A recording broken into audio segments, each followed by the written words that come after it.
Good afternoon, everyone, and welcome to today's webinar. My name is Natasha Kipper, and I'm the Training Services Manager at Cubic AMF.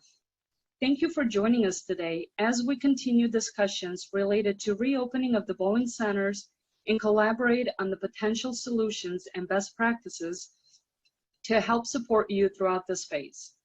Quite a few states are starting to relax stay-at-home orders, and many centers are starting to open up. And I know many, well, if not all of you, are wondering what is the right move for your business.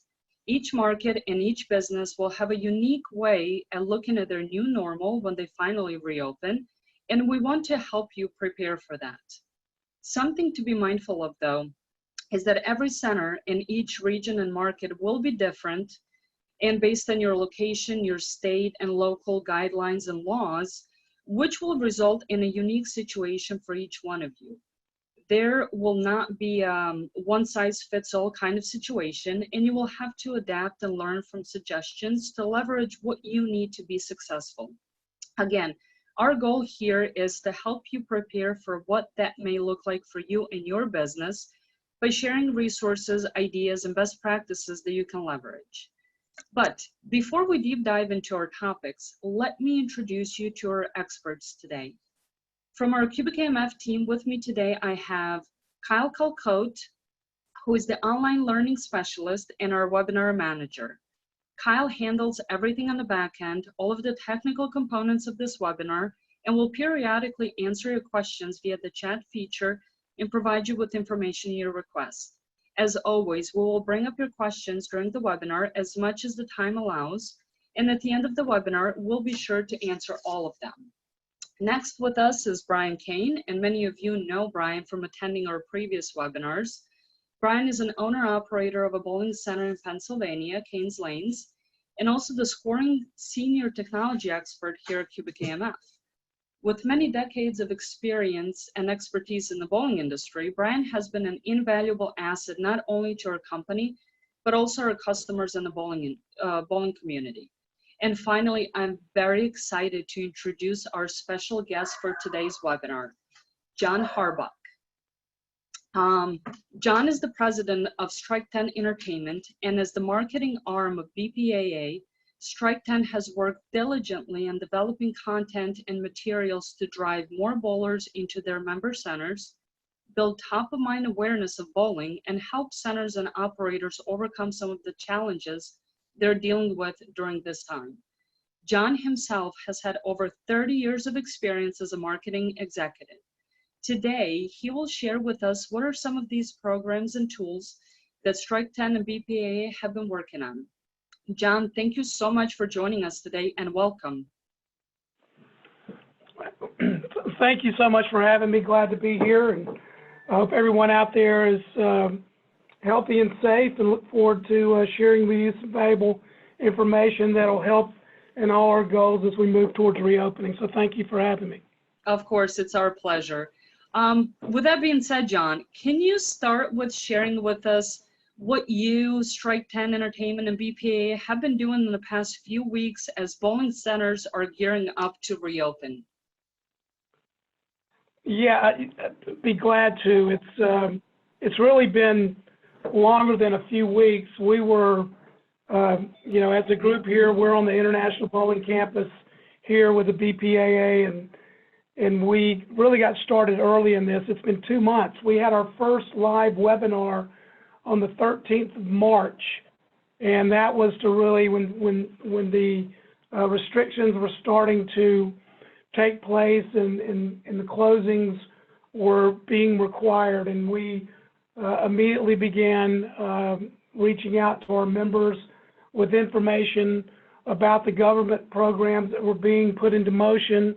This is, of course, before the bills were fully passed, and we began disseminating that information for the centers. As the CARES Act and the PPP loan programs were coming online, and a lot of our members had lots of questions, of course, about navigating those complex forms and who do they speak with, and so we provided a lot of input in the early stages of this, and so we have been working through the phases of this closing and then obviously the period of time in providing, our members with resources and assets to help them get through this, providing them with social and digital assets and tools that they can utilize to stay engaged with their customers and consumers. And then now we're moving into, pivoting into now what is the reopening phase for some of the states. I know we have 4 or 5 states coming online, and every day the news is changing. So we've been very busy.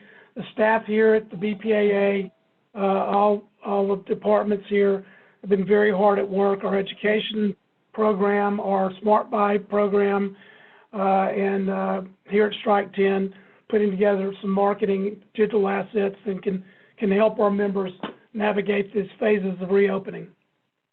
Let's talk about the content created in the Back to Bowling Marketing Toolkit. John, can you share with us what's included in that toolkit and what are some of the pieces that you would want to point out to the viewers? Yeah, we immediately sat down and knew that we were going at some point, and at the time we began developing this digital marketing toolkit.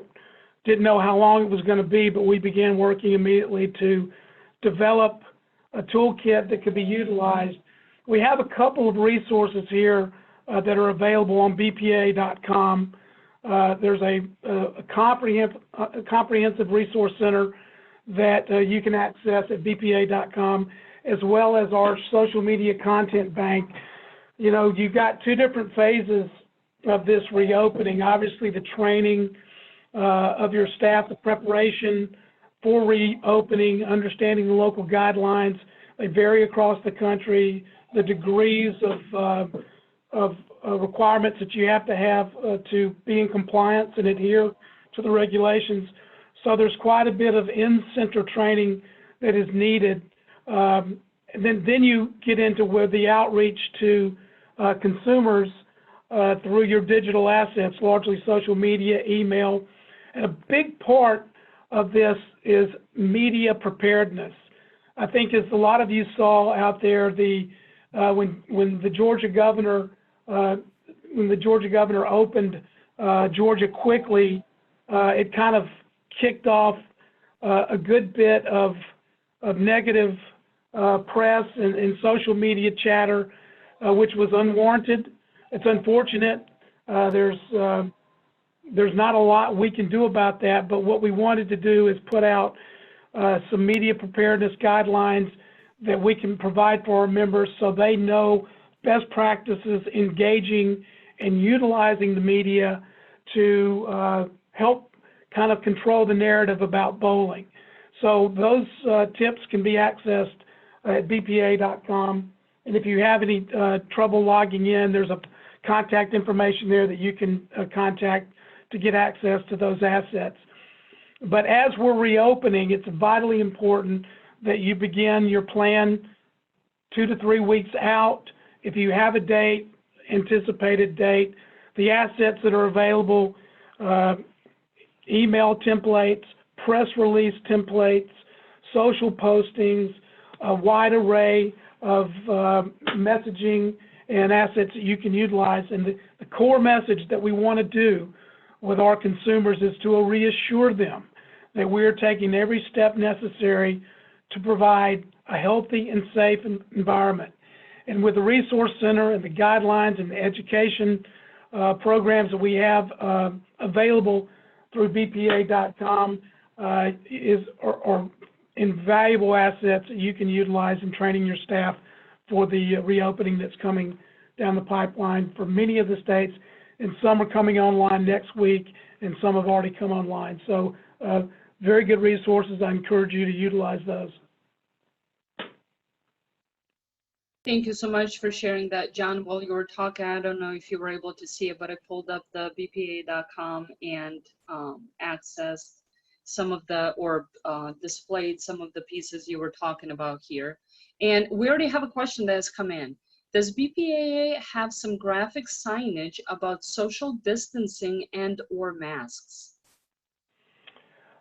Yes, we do. As a matter of fact, we have a comprehensive array of in-center point of sale that is available through the Bowling University Resource Center. If you go to bpa.com, you'll see several links at the very top.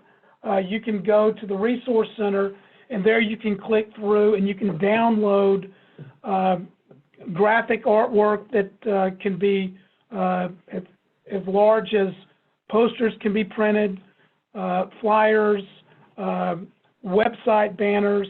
A wide range of assets are available that reinforce that healthy and safe messaging that you want to convey to your customers that are coming to your center, as well as through your outreach efforts and your digital marketing outreach through your social post and the other means of contacting your customers, letting them know that you're ready to reopen. So there's a wealth of assets there at bpa.com.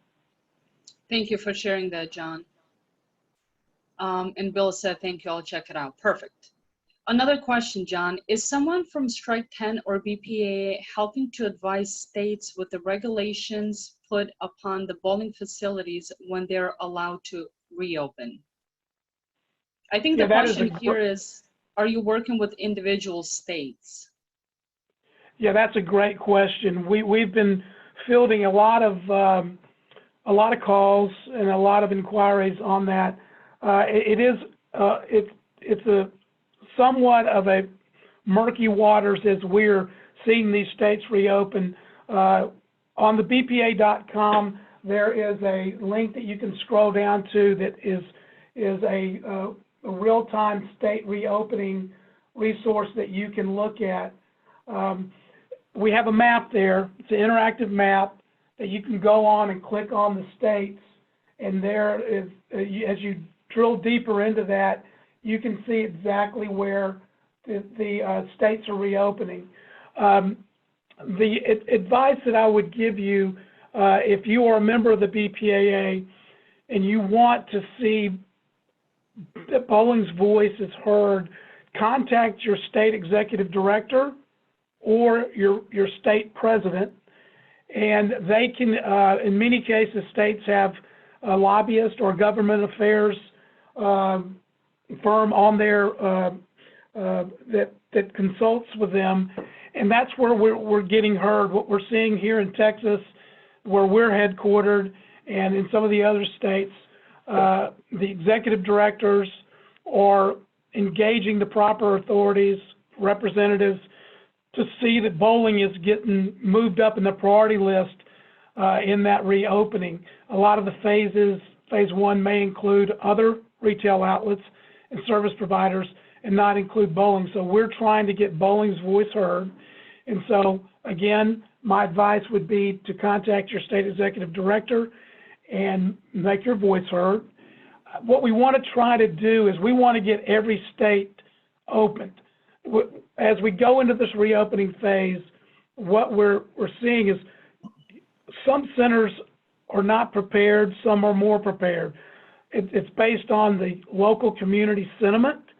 That is judged locally in some parts of the country where the COVID-19 is more of a hot zone. The consumer sentiment might not be ready for it, but the proprietors can gauge their local communities to determine we want to get the states reopened, and then the individual proprietors can determine when it's best to open for their customers in their community. So with that, Bob, we had another question come up, John, from Bob. Two of the questions on insurance. The first one is, if we open up illegally, and someone claims to get sick in our center from COVID-19, will the insurance companies cover us for liability? And second is to do with business interruption insurance. He knows that several states have legislation pending on passing bills to make insurance companies pay bowling centers for business interruption caused by COVID-19. Have you guys got any information in regards to that, in regards to any of the insurance questions being asked? Yeah, we fielded a barrage of calls. Amy Arcuri, who heads up our Smart Buys program, does an amazing job, and we were fielding a barrage of calls about the business interruption. As many of you know, the pandemic or the virus was not included in the language in the business interruption policies. We do know that some states have legislation in place to try to get that overturned. We're keeping certainly keeping through our government affairs firm, its headquarters in DC. We're keeping abreast of those developments. Nothing is concrete now. On to your first question, I should say, concerning liability as relates to COVID-19 occurrences. That's it's something you'd have to review your own policies for. We were just speaking with some centers in Arkansas that are reopening beginning Monday, and they had questions about waivers. We're looking into that. That's something I think we have to keep at the local level with their own insurance provider or their own legal people. But we're looking at that, and we can pass on any information as it develops. We're putting everything. We're fully transparent on BPA.com, and any updates we get on this topic, we'll be loading up onto our website. So we'll keep that in mind. Thank you, John, so much for sharing that. And Bob, thank you for bringing up this question. We know we've heard this several times. We know people are quite concerned about this and wondering what the details are. So as John advised, keep looking at, keep monitoring everything that's going on, and BPA.com for any further information. And Chris, your previous question regarding regulations for each state, if you have any follow-up questions, please be sure to let us know. And then Brian, I think this next question actually may be for you. You might have a little bit more knowledge about this than I do. Is there going to be a touchless credit card system for BestEx that will be available? If you are using one of the integrated credit card systems that works with BestEx today, both of those systems do allow the cards that have the touchless capability to work on the system. You have to have it set up with your processor, but we do accept the touchless cards at this point. Perfect. Thank you for answering that. Awesome. These are great, great conversation topics. And Brian, I know you had a question here for John that you told me earlier that you kind of wanted to ask more from a bowling proprietor standpoint. John, I was just wondering, what is your advice in regards to bowling centers and proprietors that might fear that people are not wanting to come back to bowl as a result of the pandemic? Yeah, that's a great point. You know, we're reaching out and talking to proprietors or members all over the country. Different parts of the country, the sentiment is very different. I think what we feel is that the league bowler is more quick to return. They have their own equipment. They're comfortable with the surroundings, and you know they're wanting to get back to that lifestyle that they sorely miss, that was taken away from them when this all started.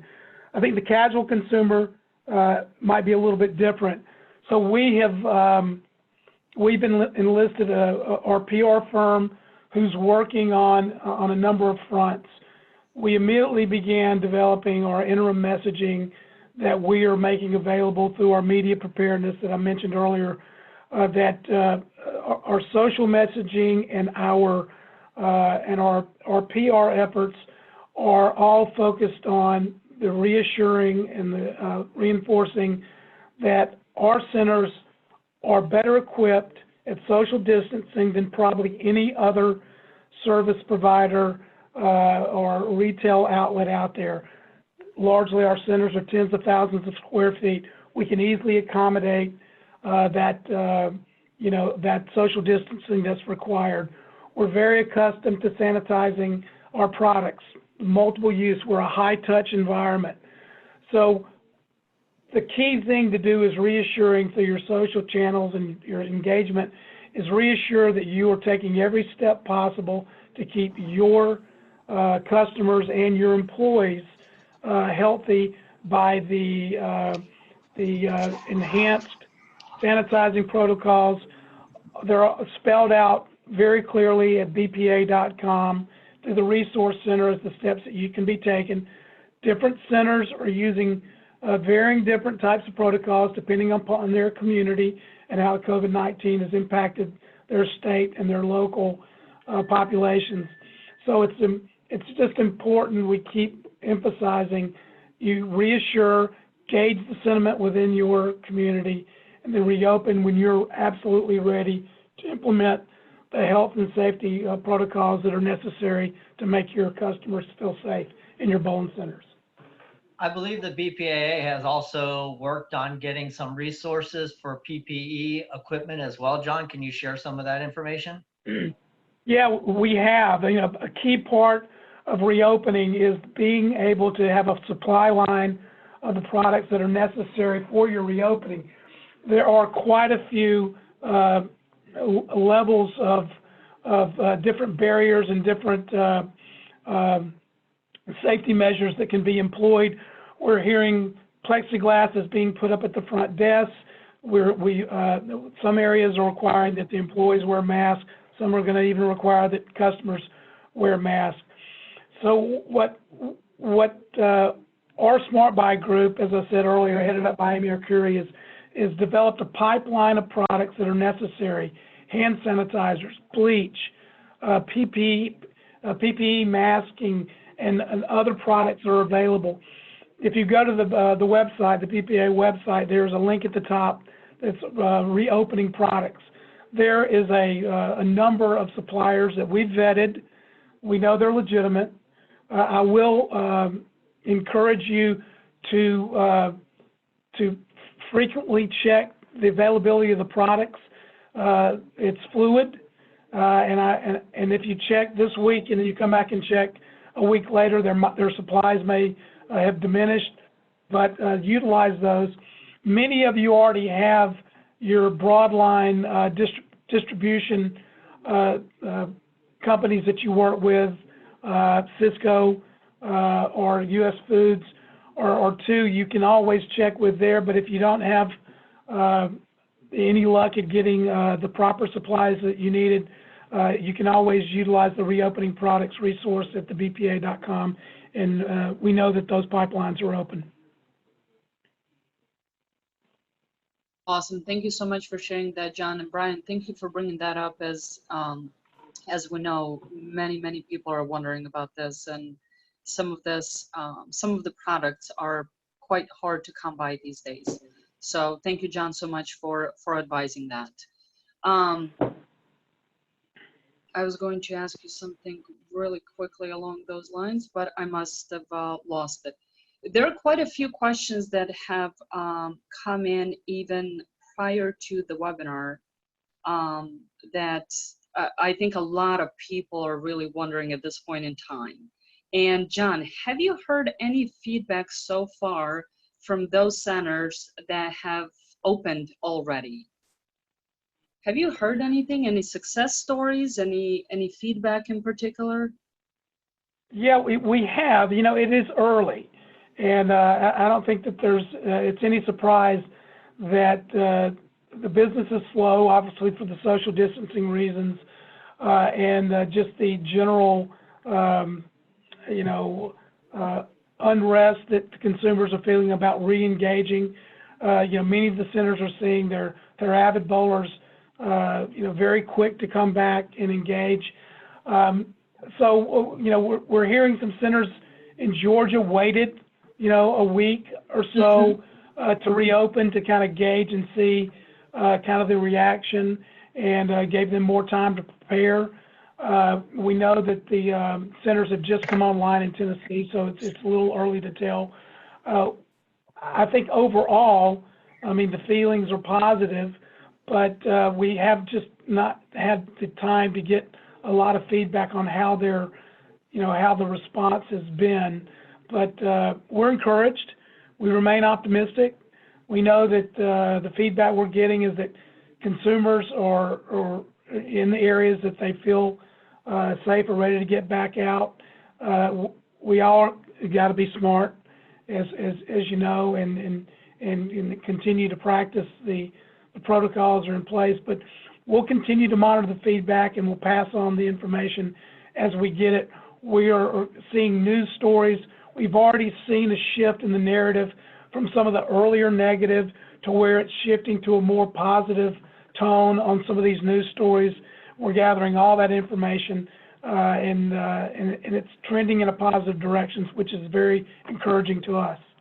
Yes, for sure. Very encouraging, and we're all quite excited about it because, as you mentioned, initially, some of those conversations weren't quite positive for us and the bowling community in general. And quite honestly, from my personal opinion, they were very unfair, especially considering the fact that working directly with a lot of our customers and just seeing how much effort and work and pride they take in taking care of their staff and their facilities and making sure their staff, or I'm sorry, their customers are comfortable and protected when they come in. It was a little bit heartbreaking to see that, but I'm very happy to hear you say that things are moving in a little bit more positive direction. So I think everybody's quite excited about that. Yeah, and I wanted to add, just let me interject here. We just had a national story on ABC's. ABC had a noon time. It aired at noon. Our president-elect, I should say, Jim Decker, who is a proprietor in the Bay Area, Double Decker Lanes, was just on with Amy Robach on the ABC News special, Pandemic, What You Need to Know.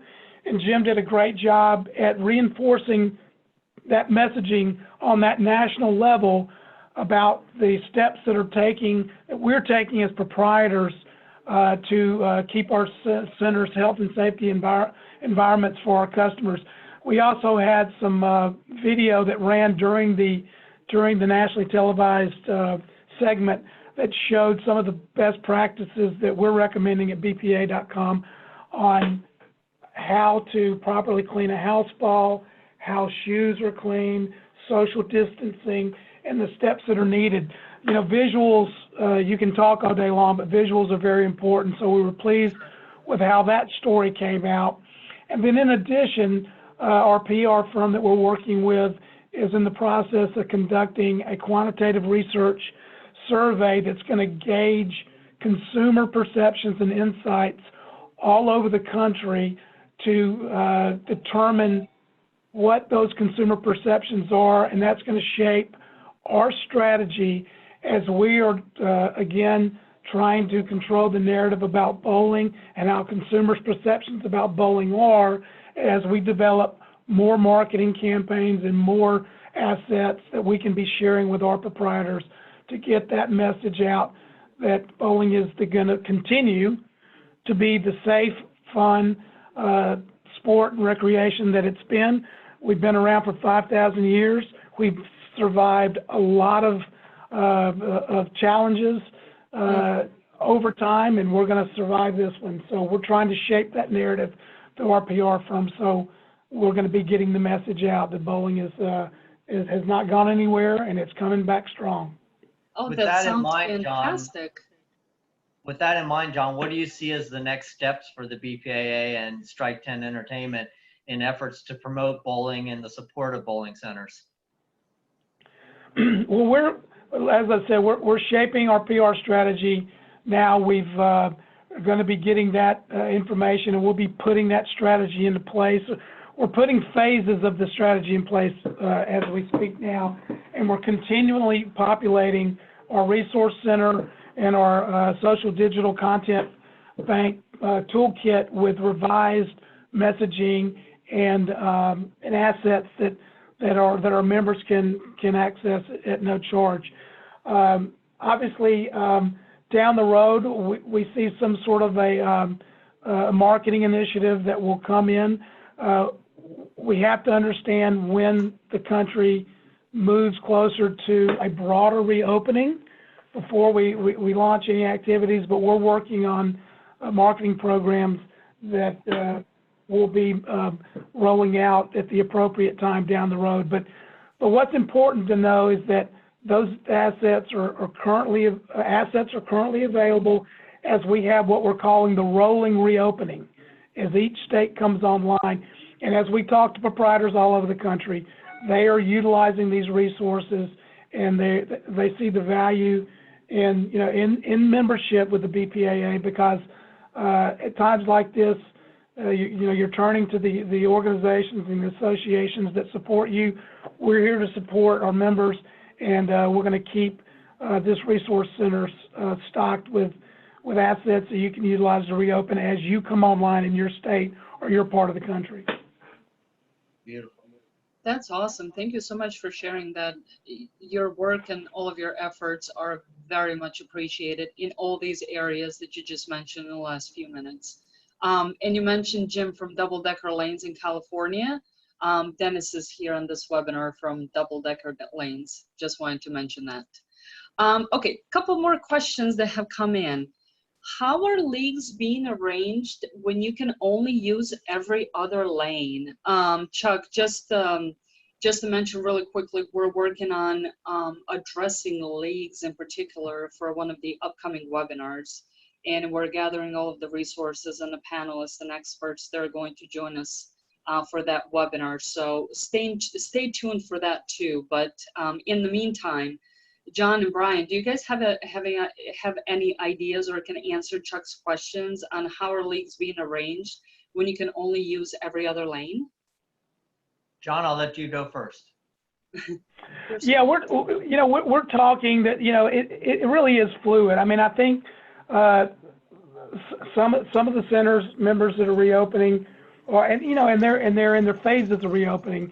They've got a plan for bringing them back. We've got a large center here in the North Texas, Dallas-Fort Worth Metroplex, who is staggering their leagues throughout the day. This is a large house, a large league house. You know, they are doing their best to practice social distancing. They feel that the size of their center, they're able to stagger them in every other lane and run a double shift in certain leagues, run them at different times, have a full cleaning between shifts, and then run the second phase of the league.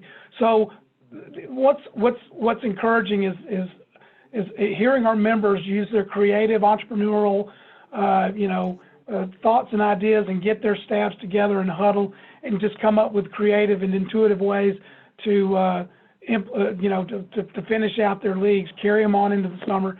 So there's a lot of things.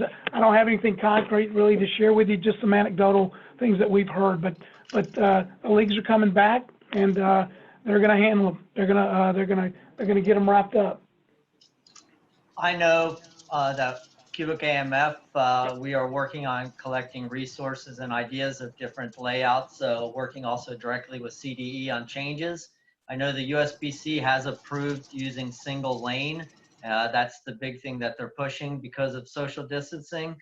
And lots of centers have had shared communications with myself in regards to split shifts and things of that nature. It's still a little early. I know everybody's working on different ideas, but for sure, as John has mentioned, we definitely will come up with some type of plan that makes sense. Could be a little creative for each center depending upon how they do business. But I think time-wise, if you consider, you know, a normal shift of being 10 or 8 players and that time frame, if you start to break some of that out and have to share it between 2 shifts, really the only added time that you're going to be adding in there is the time to finish and clean the facility before the next group comes in. So I think it's possible to be done in multiple shifts depending upon the layouts. Those are questions that are still up in the air.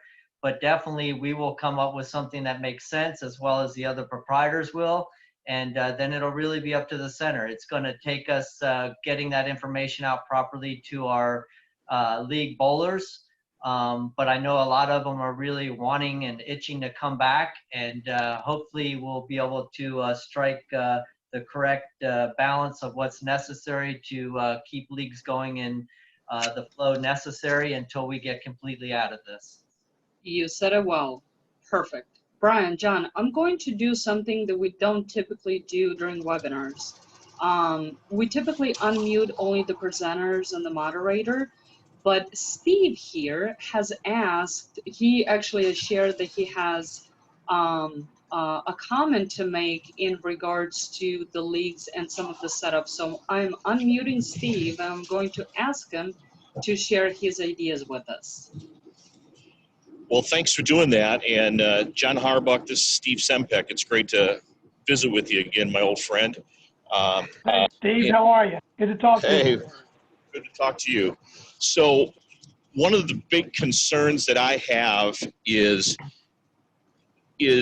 automatically everybody either assuming that the government is assuming, or your state or your county or whatever, that bowling centers, just because of social distancing, are going to be forced to use every other lane for league play. Now, I haven't heard anybody other than just us in the bowling business talk about, well, we'll just open with every other lane and that's it, or we'll only open every third lane or something like that. Mm-hmm. And I even know there's been some state BPAAs that, in an effort to get ahead of the game, have already brought that to the attention of like their governors or people in their state health departments. Well, we did a little experiment.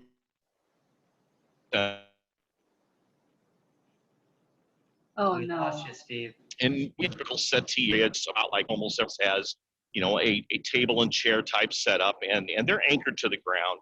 And we actually took the bolts up and just rearranged the table arrangement just a little bit. We just spread them out just a little bit, maybe moving one pair's table a couple of feet closer to the approach and the right lane's table a couple of feet back.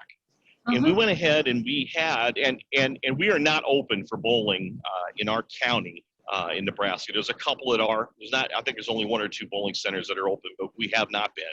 And so we brought in 10 people and let them bowl and simulate like they were bowling in a league. And we watched very carefully just their interaction.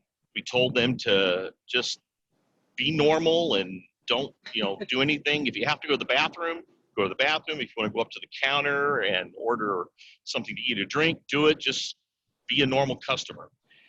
And about the only time that they came into a situation where they were closer than 6 feet was when they were going to the bathroom or going to the counter or going to the snack bar or whatever. So for everybody to just automatically assume that, well, we'll have our leagues just be 50%, have one shift and bowl another shift right afterwards, I think that's probably a little bit of a premature thought. Here in Nebraska, there's going to be a point, we think it's going to be June 1st, where they're going to allow most other places besides restaurants to have that have not been able to open, to have 50% of their occupancy back in as customers. So in my particular center, our total occupancy is around 110, and I only have 12 lanes. So if I had 40 people, 50 people in bowling, I would be under my 50% occupancy. And as I said, after rearranging my settee area just a little bit, it wasn't a major thing. It took us a half an hour to do just 2 lanes. We weren't tearing up the floor or doing anything. We pretty well accommodated that. And so things I'm worried about is that we're going to, all of us as a group, either nationally or as a state or just as a bunch of people in the bowling business, are just going to give the powers to be, meaning the government officials, health department officials, this predetermined thought that, hey, bowling centers or bowling alleys are only going to use every other lane. I don't know about you folks, but I wouldn't be able to survive like that for very long, if at all, just at 50% capacity, just like restaurants can't. They're letting them do it now, but they're hoping and knowing that eventually, a 100-seat restaurant has to get back to serving 100 people. So I just wanted to say that up front, that it's going to depend upon how your center is laid out, but I would certainly give that a a try in a setting like in a test run before you automatically start putting X's on your tables or taking tables and chairs out or something like that. Because if you just stand there and watch, very rarely did people on bowling on a pair together came within 6 feet of each other. Yeah, And that's all I wanted to say before, we kind of shot ourselves in the foot. And I appreciate you letting me have my input. Of course, Steve. I'm very glad, Steve, that you shared your opinion with us and your perspective. And I think a lot of folks can actually relate to that. I can appreciate the fact of let's not try to limit ourselves for some things that we don't necessarily have to do. And you said you have a 12-lane center. As John mentioned before, different size centers, different operations, comfort level of the proprietor, as well as the area that they're in, are going to have effect on so many things on how they reopen and what they do. But your perspective certainly is very well taken. I'm sure Brian Kane had something to comment on that because he also owns a 12-lane center.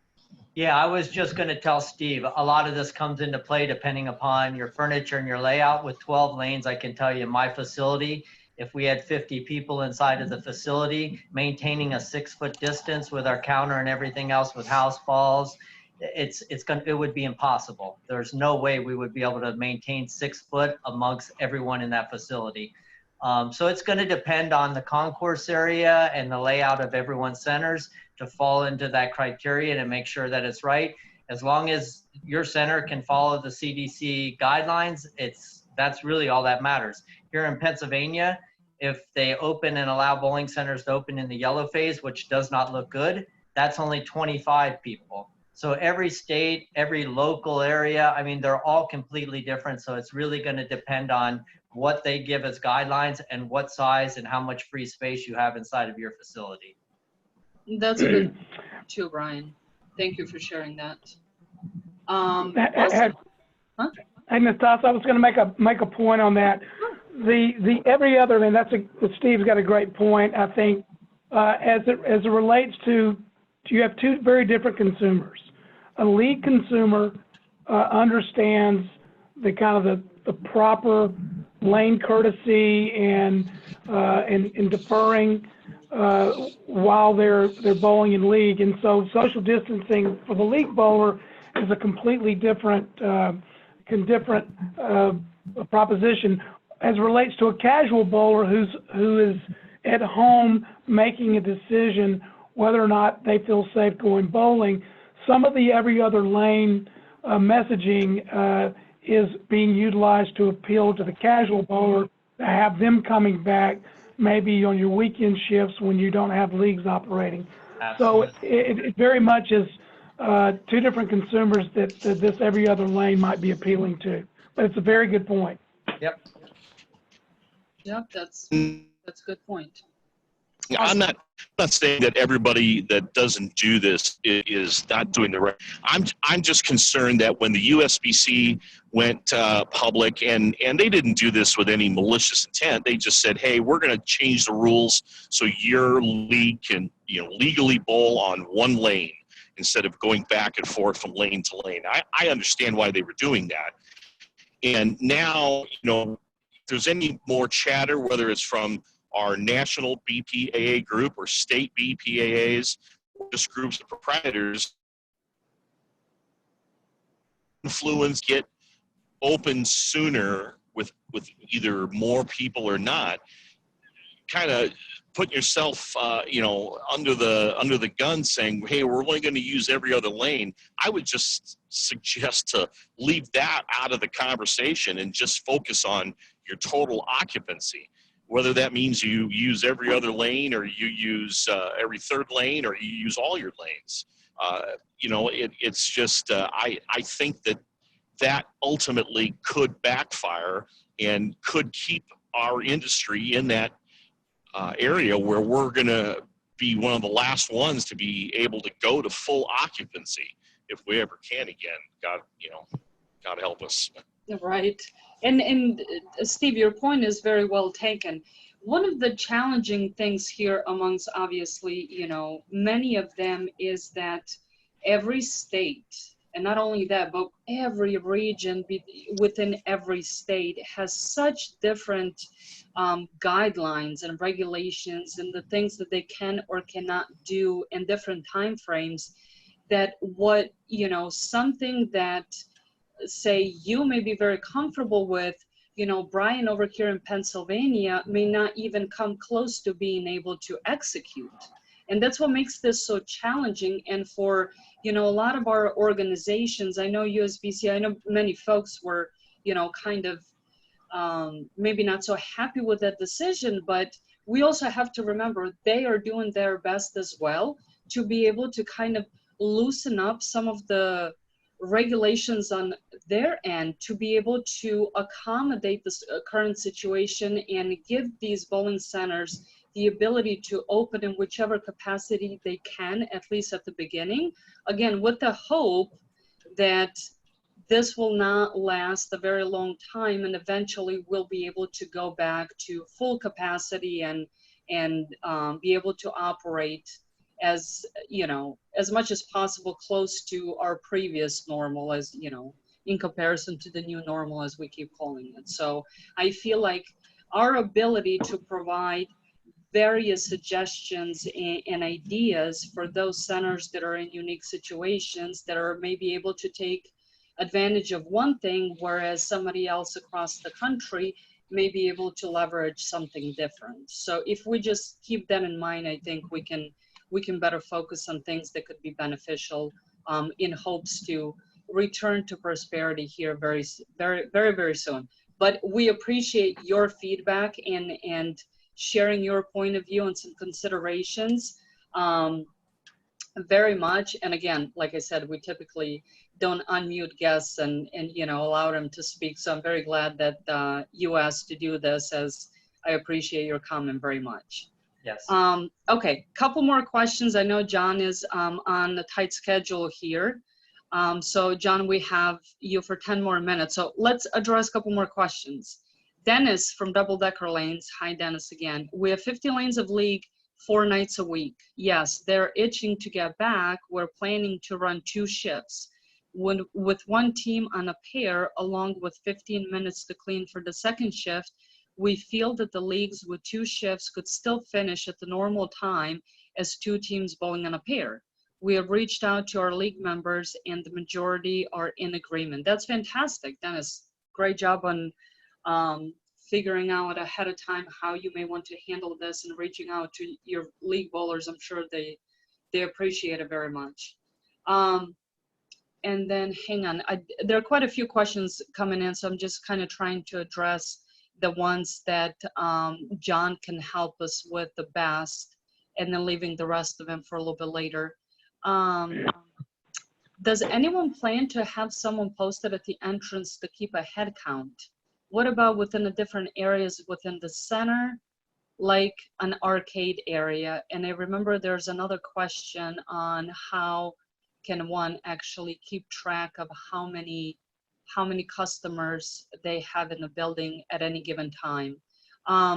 Some of the ideas that we have heard over the last couple of weeks is having one way to come in and out of the center, and having one of the staff members at the front door to kind of count who's coming in, who's coming out. I know it's nothing, you know, fancy, but it's what a lot of folks, even outside of bowling industry, are doing at this current time.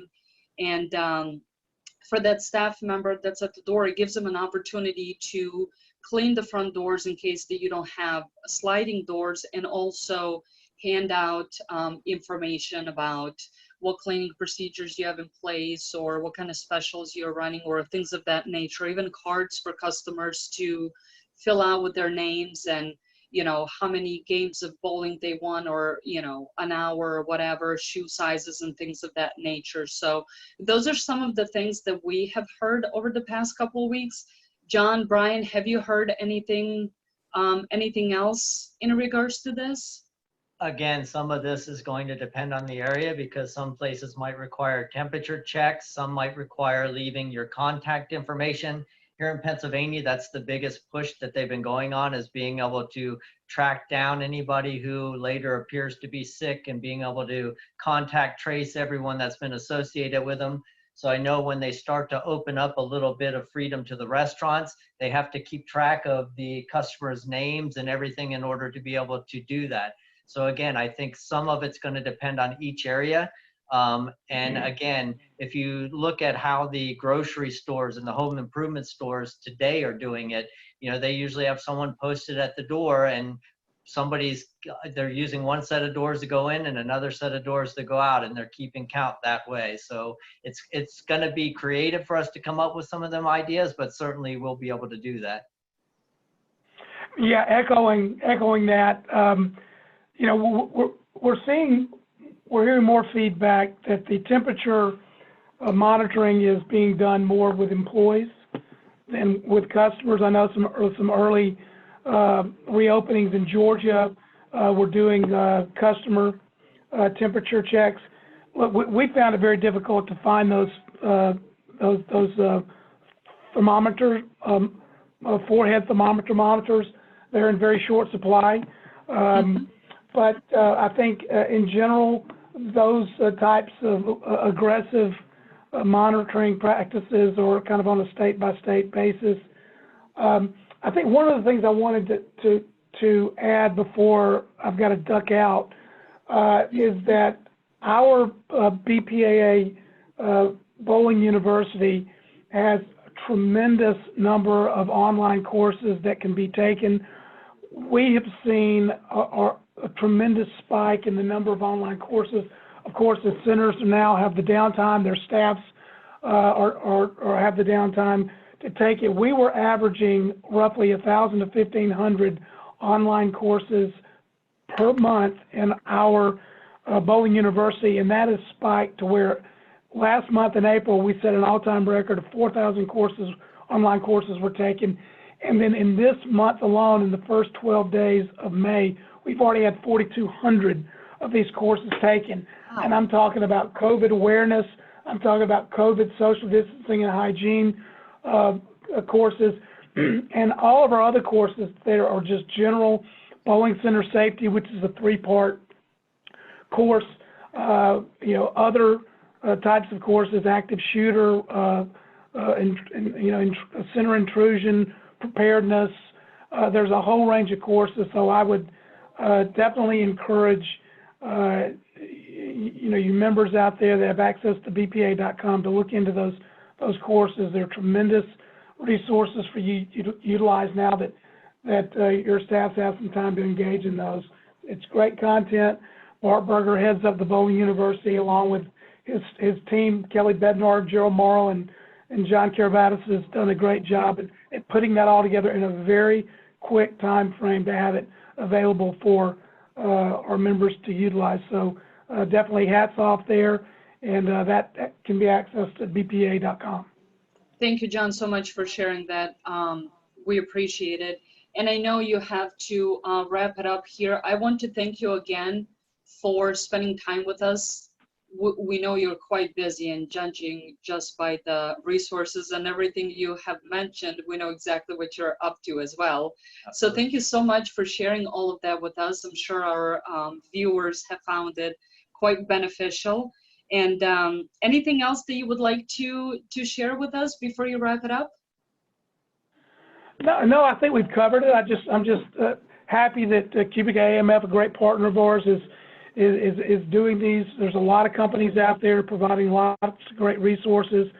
So I encourage everyone to utilize the resources that are available, and certainly BPA.com has one. I want to thank you all, and hope everyone is staying healthy and safe. And we're just eager and anxious to get back to bowling. And as we reopen across the country, I can be reached here at the bowling campus. My email address is john@stemarketing.com, STE for Strike 10 Entertainment, stemarketing.com. So please feel free to call on me. And if you have any questions, and I really appreciate you including me in this webinar. Absolutely. Thank you so much. I'm sure we'll speak soon when it's time to share some success stories and how things pan out going forward. Thank you for all your information today, John. Yes, thanks, John. Okay, Brian, thank you, Bye-bye. Natasha. Thank you very much. You Be bet. safe. You too. Okay, we're still going to, Brian and I will, and Kyle, stay here and address the rest of the questions that have come in. I know that Craig Buster, hi Craig, thank you so much for joining us, has answered to one of the questions on how do we keep track of how many people there are in the building. And Craig said, there's a company there using called Sensors to track how many guests are in the facility at any time, and it provides other data as well. Thank you, Craig, for sharing that for any of you that are interested in looking into that.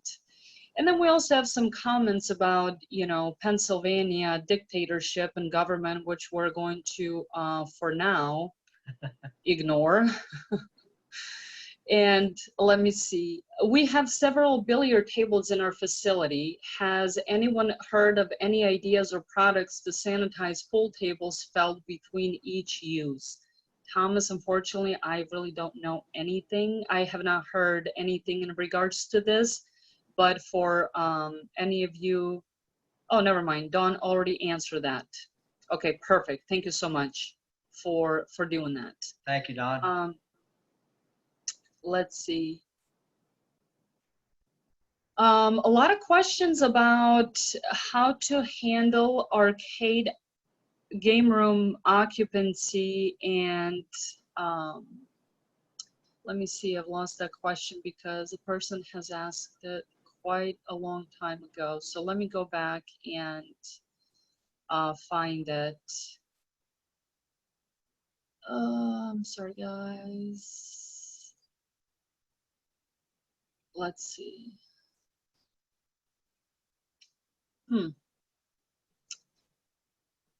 Jose said, I set up one-way floor plans in my arcade with 100 games / 150 player positions, one way in, one way out, with 20 to 30 people max at one time, hoping to get approved by the state.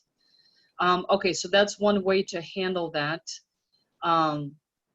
Again, shortly, I'm going to point you to the resources that are available to you from our corporate website, and there are a lot of places where you can look up that information and find a little better explanations and some of the best practices and ideas on how others in the industry are planning on handling this particular topic. So I'm going to show you that in a second.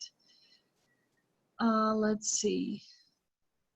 Paul pointed out that in open play, a family of 4 or 5 should be able to sit together at a table without the 6-foot rule being imposed because they live together. Again, that's probably true. It's going to depend on the, you know, each area, what the rules are, how tight they're going to be on it. But more importantly, it's going to be making sure that your other customers that are in the facility feel comfortable with each of the groups that are in there, because even though some of those families might be together, you're going to have a lot of groups that come in that aren't all families that live together. So that sitting right next to each other in some instances might not feel so comfortable to some of the other folks in the facility. So it's really going to be what feels comfortable for your center and your customers. But I know for my center, making sure that everyone in the facility feels comfortable and can look around and feel like everyone's adhering to the same rules, everyone's trying to be comfortable and do everything the correct way. I just know that that's going to help with repeat business during this time. I know for myself, when I go out right now with my wife to a store or something like that, when we have to go and we see people that aren't following the rules, we think second time about whether or not we want to go back to that facility during this time. So those are some things just to keep in mind. Yeah, that's a good point, Brian. I mean, nowadays, grocery stores, I feel like, you know, every time I think about what can we do in the bowling business to assure the customers are feeling safe in our venues, quite honestly, I'm not quite one of those people that's going to run out and be the first person to, you know, go to a movie theater or some of these events. But at the same time, I'm not gonna, you know, I'm not really too concerned about, you know, some of these things. But when you're at the grocery store, all of a sudden it kind of feels like there's no way to practice that social distancing in some of those areas. And like it's been mentioned several times before, bowling centers are really better equipped to handle some of these things. Absolutely. And to that point, and back to arcade traffic, let's call it, Craig added that they will be using their arcade card system to have every other game off for 30 minutes at a time. 30 minutes at a time to create some social distancing. Thank you for bringing that up, Craig. I've heard that from many people too. You know, instead of having all of the games turned on, so people can really, if you're playing every game, you're very close to the person next to you, but leaving that every other game off is going to naturally create some of that distance between customers, so that way they're not coming in close contact to one another. Thank you again, Craig, for sharing that. You're always quite helpful with your ideas and sharing your best practices. We appreciate it. Brian, you were John going to say something? asked, has anyone who has already opened, can you provide any feedback on how reopening has gone and what does it look like for the future, basically? Is there anyone here in the webinar today? If there is, you can raise your hand or put something in the chat box for us that has reopened at this point. Yes, we are anxiously looking and waiting for that feedback on how things are going for those of you that have been able to open in the last few weeks. And just to, I'm just trying to catch up with everything so we don't miss anything. Jose also advised that he is looking into his card system features to try and turn off the game after each gameplay and have someone sanitize and clean after each use. I see a hand raised for Crystal. Crystal, has your center opened? Hey, yes, I'm Crystal Graham. I'm the CFO for Andy B's, and our centers have opened in Oklahoma. And we have had very minimal sales to start with. We are doing social distancing and all the cleaning. We started out having our employees wear masks even though they weren't required. And in Oklahoma, the customers don't seem to care about masks. So we have stopped doing that because it's so uncomfortable. Sorry, I joined you a little bit late. I wasn't exactly sure that was the question you were wanting. That's okay. That's perfect. No, you were perfect to give some feedback. That's what we're looking for if there are any centers that are open. You guys don't have a mask rule there, so I guess that's a plus for you guys here in Pennsylvania. Any business employees and anyone going into the business has to have a mask. So right now it's a very, very tough situation, and it's very strange when you go into a business and everyone has a mask except for a few people, or a few people are wearing them basically just covering their mouth and not their nose. So it just seems very strange right now going in and out of the businesses here. Yeah, we've had very few customers come in masks, like maybe a handful. And they were mostly just confused why we were wearing masks. That's quite interesting. Yeah, here we can't even, the business cannot open without wearing them, so. I will point out though, our sales volume for the first few days of being open has been running at about 25% of normal. Wow. Thank you so much, Crystal, for sharing that information. Absolutely. We all have been waiting anxiously to hear some feedback from those centers that have been able to reopen. Wow, 25%. I hope that starts increasing very, very soon. Absolutely. Thank you again, Crystal, for sharing that. Good luck to you all.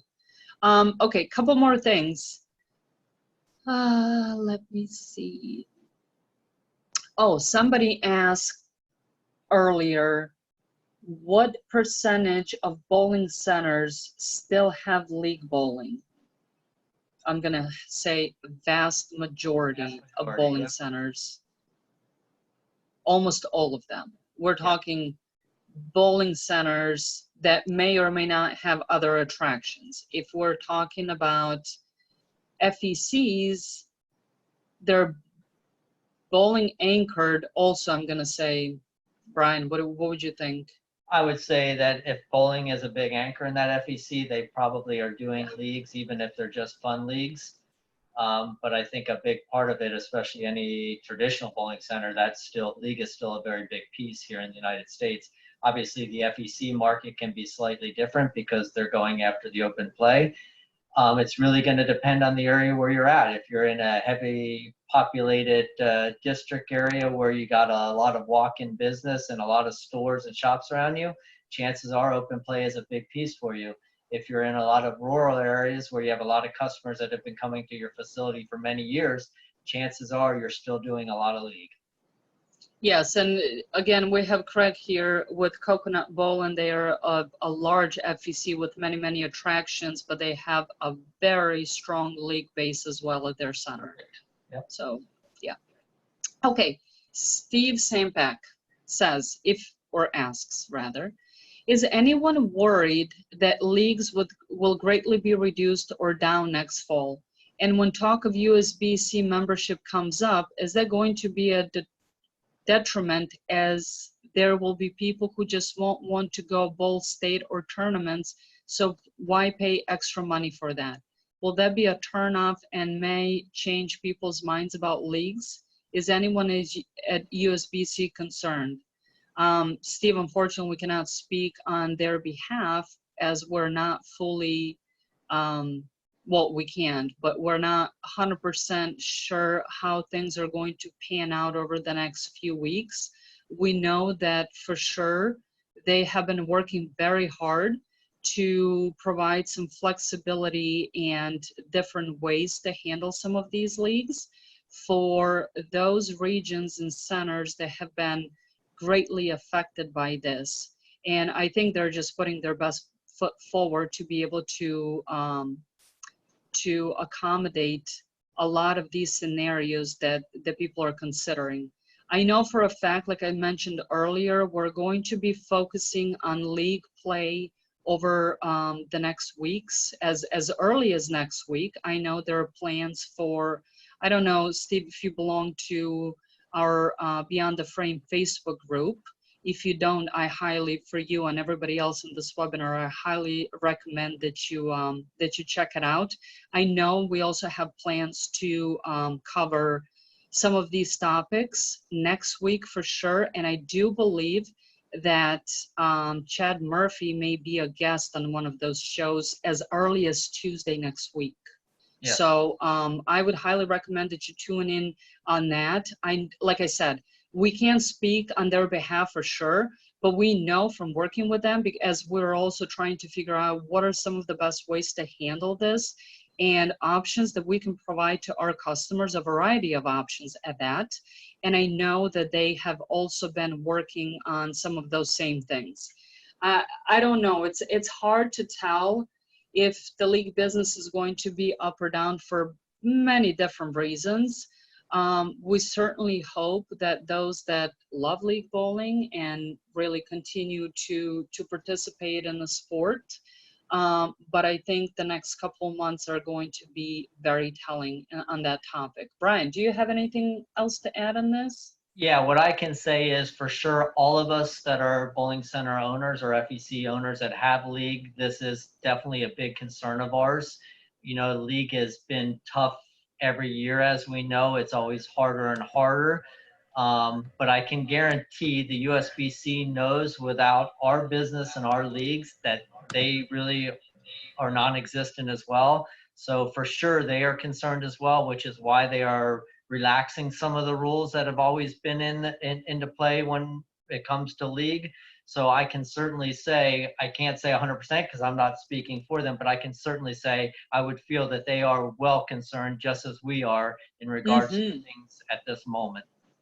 For sure, for sure. Okay.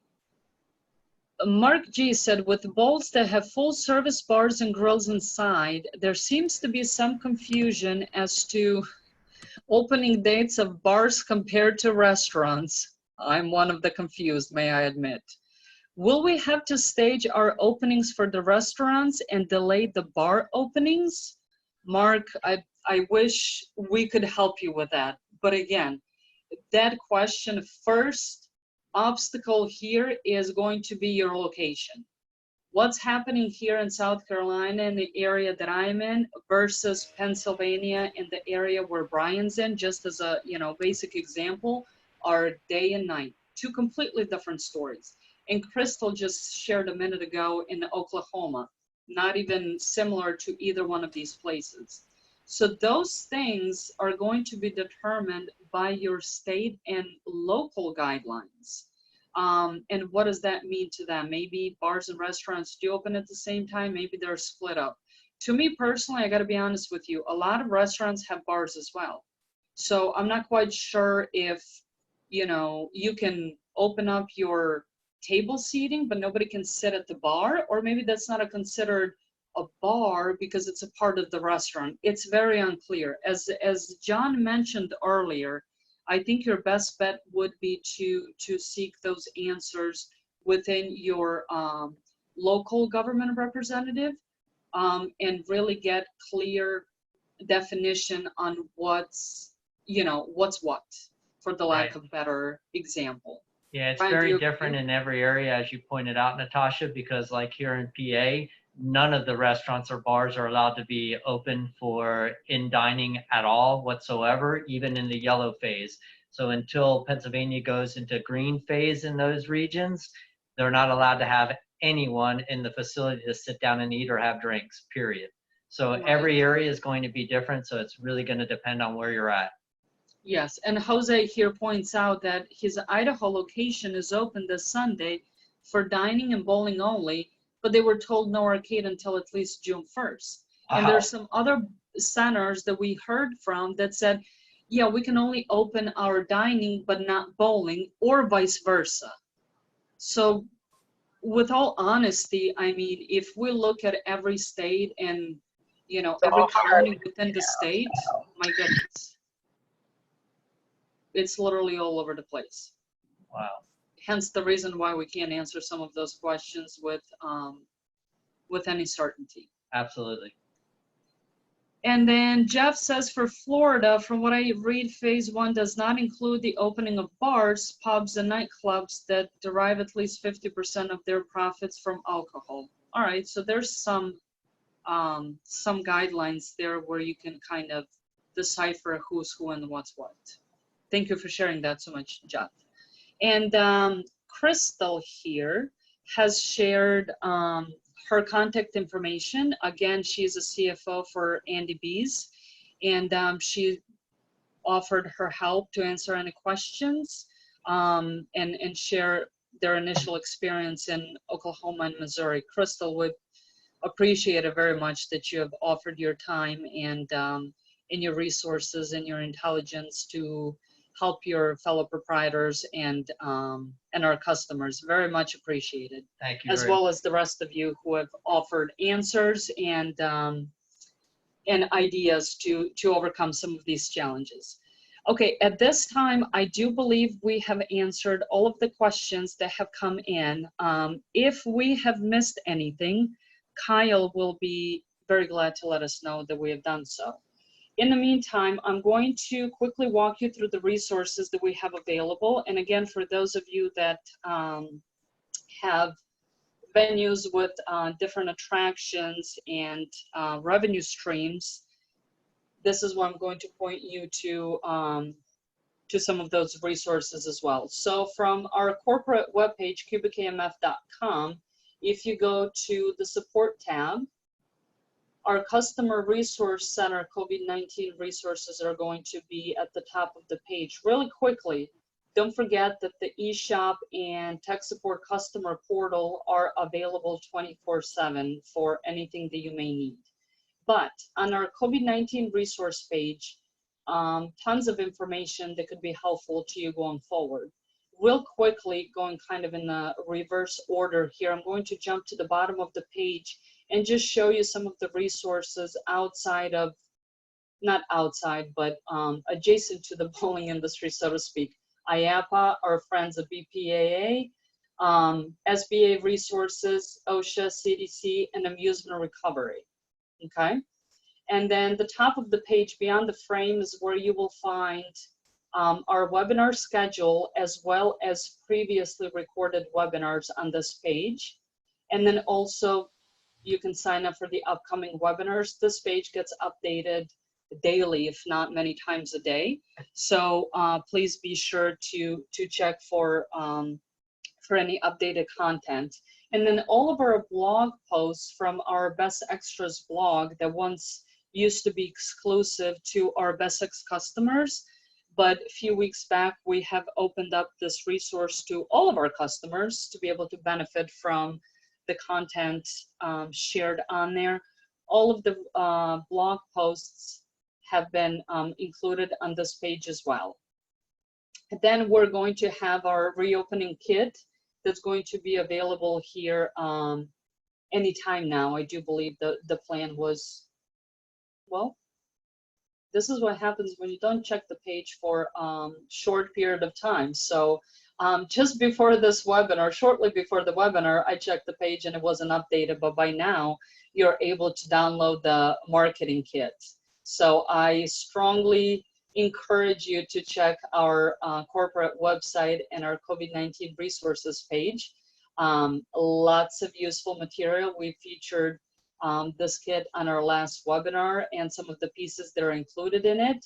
It is now available to all of our customers. So if you haven't done so already, I encourage you strongly to check it out and download it.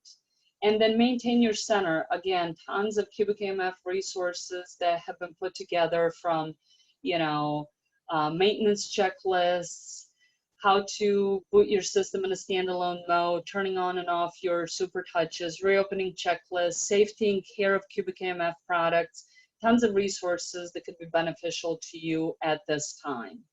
In addition to our corporate website, we also have our CubicAMF Worldwide Facebook page where we share tons of resources as well. And as I mentioned just a little bit ago, Beyond the Frame Facebook group. This group has been created also, you know, for the benefit of our customers in the bowling community, and tons of resources are shared on that page. We host live shows twice a week, share success stories and ideas that other centers are doing, also marketing tips and ideas from outside of bowling industry. So if you haven't joined the group yet, I encourage you to do so. You will find tons of useful content on there as well. And then one other piece of information that I personally am very excited to share with you is that as you're preparing to reopen, if you'd like to schedule a call, ask questions, or get assistance during your reopening, not just if you run into issues, I strongly encourage you to contact our technical support by completing the online form. And one of our technicians will contact you to schedule an appointment. You can go directly to this link, cubicamf.com/schedule tech support, and fill out the online form. And like I said, one of the technicians will contact you to schedule an appointment. Even during this very challenging time, our tech support have been working very hard to not only assist customers with technical issues, but on being very proactive and finding ways to assist with best practices and support for a smooth reopening. We know this is important to you. We know that many of you, vast majority of you, have never been closed, let alone for such extended period of time. So it must be nerve-wracking to now be preparing to reopen and restart everything. And we want to provide that assistance in reassurance and be there for you to support you through this time. This link can also be found on our Beyond the Frame Facebook group. You can access it directly from there, or you can just type this into your web browser.